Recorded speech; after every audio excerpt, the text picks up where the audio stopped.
Build its own operating system, a move that could help shield the smartphone maker from the escalating US-China trade war.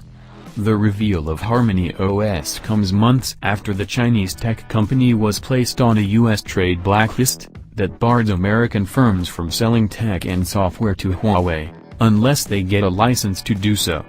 That ban has prevented companies like Google from supplying new Huawei devices with its version of Android OS.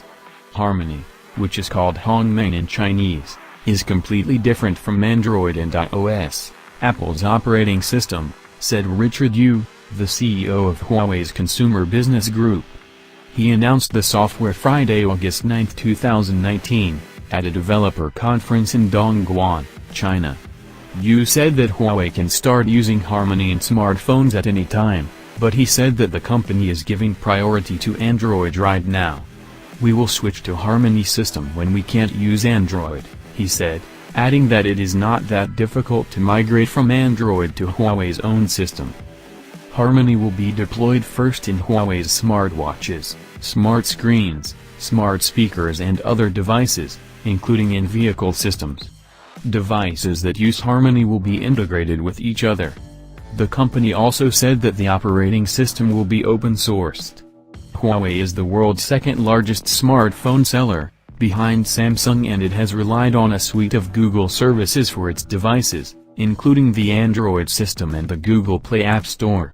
But the US ban has thrown a wrench into that partnership since it was implemented in May 2019.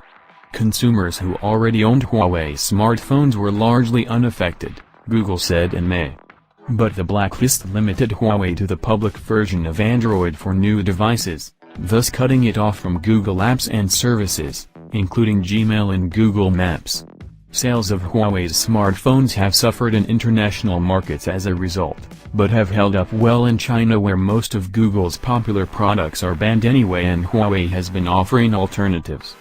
The company said Friday that it will lay the foundations for Harmony in China, and then expand it further to the global ecosystem. American tech companies had hoped to soon resume sales to Huawei. But that might not be happening soon. Bloomberg reported earlier that the White House plans to delay a decision on granting licenses that would allow U.S. companies to keep selling to Huawei, citing people familiar with the matter. The United States claims that Huawei is a national security concern.